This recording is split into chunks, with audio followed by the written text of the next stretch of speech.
Saving Edward. It was summertime on the island of Sodor. All the engines were working hard, carrying goods and passengers.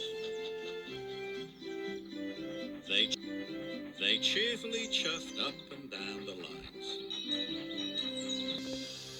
All except Edward. Edward was worried.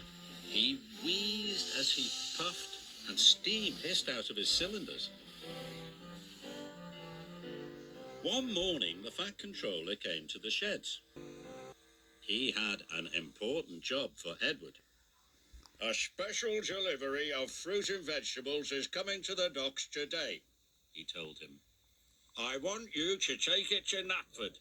Yes, sir, said Edward. But he was worried about his wheeze. It felt worse today. Thomas, you are to go to the docks and shunt Edward's trucks. After that, you can carry on with your usual jobs. Yes, sir, said Thomas eagerly. Thomas and Edward puffed up to the water tower. Edward tried to stop wheezing, but he couldn't. What's the matter? Asked Thomas. You don't sound well. I can't seem to get up steam properly, said Edward. But I'll manage. Don't tell anyone, Thomas. Thomas wasn't sure about this.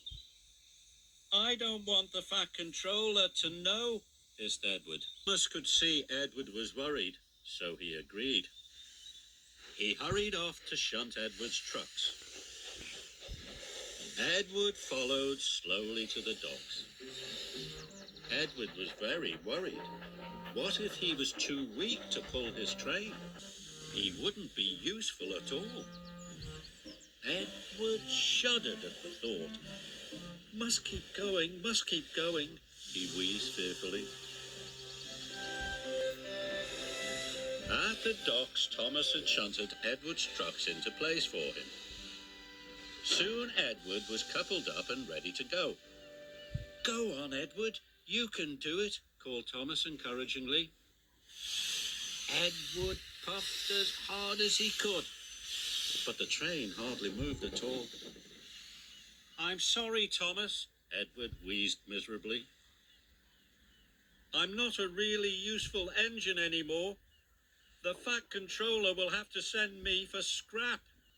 Thomas was very upset. He wanted to help Edward. I'll do my other jobs first, he said. Then I'll pull the train for you.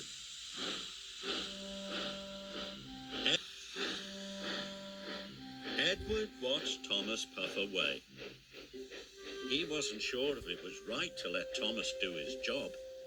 Edward felt very worried.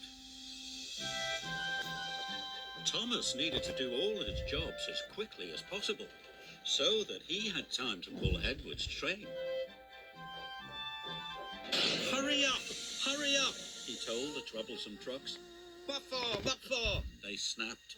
For Edward, puffed Thomas, and he biffed them crossly.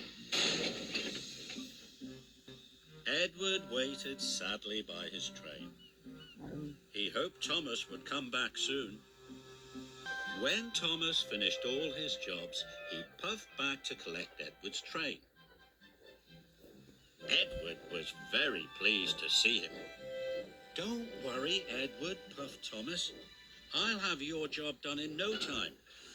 You go back to Tidmouth, and I will meet you there later. Thank you, Thomas, wheezed Edward. And Thomas pulled away with a long line of trucks. Thomas was tired. He'd been working all day, and Edward's train was very heavy. But he was determined not to let Edward down.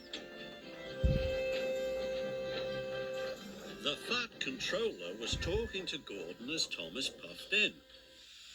Thomas, this train is late, he said crossly. And why are you pulling it? Where is Edward? Thomas didn't want to get Edward into trouble. He had to think of an excuse. Edward took on the wrong sort of coal, sir. The wrong sort of coal? Boomed the Fat Controller. What nonsense, Thomas. I'll find out what Edward has to say about this later. The Fat Controller was very cross. He gave Thomas another job to do. Yes, sir, said Thomas. Gordon left Knapford and steamed through the countryside. And then he found Edward having a rest.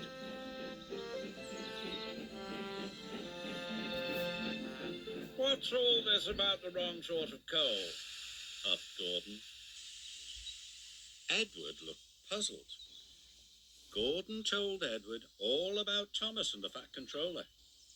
Edward felt very bad. He wanted to put things right. He decided he must go and see the Fat Controller straight away. Edward hissed and wheezed his way to the station. His fire felt feeble. His wheels felt weak, but he battled on. At last, Edward puffed into the station. He found the Fat Controller. "It's all my fault, sir," he said sadly. "I asked Thomas not to tell you I couldn't work. I was afraid of going for scrap. I'm very sorry. I should have talked to you this morning." Yes, said the Fat Controller. You should always tell me if you have a problem. You are a loyal, hard-working and really useful engine. I will send you to the fitters' yard straight away. Edward was very relieved. Thomas was very tired from his extra work, but they both agreed, even when it's hard, it's always best to tell the truth.